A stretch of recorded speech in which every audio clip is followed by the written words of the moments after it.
Retrouver les frères Marot, c'est prendre le temps, partager un café à la campagne du côté de Chartres et se plonger dans le livre d'or du Dakar. L'Afrique et les souvenirs ne sont d'ailleurs pas bien loin, juste à côté, dans le garage familial. Peut-être qu'elle va y aller, c'est pas sûr. L'époque bénie des années 80 revient en mémoire en un coup de clé, ou presque. Là, elle va y aller. Elle va prendre son rythme, mais à mon avis, ça devrait se faire. Cette voiture, le dernier proto né de l'imagination des deux frérots, à l'époque, garagistes en banlieue. À la base, Bernard, aussi bien que moi, nous sommes menuisiers carrossiers. Ce qui veut dire que ça amenait à l'époque, le menuisier carrossier, c'était celui qui devait venir petit à petit au bureau d'études. Le bureau d'études, ce sera l'Afrique, un premier record entre le Cap et Alger, avant le Dakar et cette mémorable 4L. Et oui, à l'époque, on pouvait faire le Dakar sur ce drôle d'engin et même finir sur le podium, comme en 1980. Oh dur, on croyait exploser la voiture là aujourd'hui.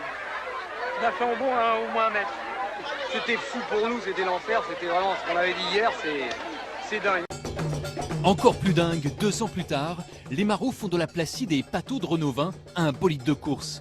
À la surprise générale, la voiture de Monsieur Tout-le-Monde gagne le Dakar pour la première et dernière fois.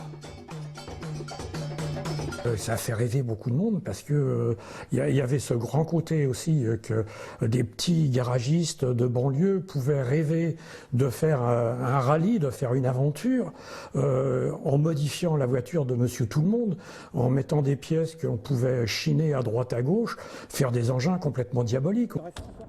Voilà. Et voilà la bête. La R18, 5e en 85, sort de restauration. La 4L est conservée pieusement par le fils de Claude. Renault garde jalousement la R20 dans son musée.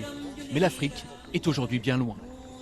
L'envie tous les ans, on a envie de repartir. Moi, ça fait des années que j'essaie de repartir sur Arlit où on a tous nos amis Touareg là-haut, où il y avait des projets de monter une école, où il y avait des tas de projets, et puis il y a cette impossibilité, toutes ces zones rouges maintenant qui nous sont interdites, où on ne peut plus aller, quoi.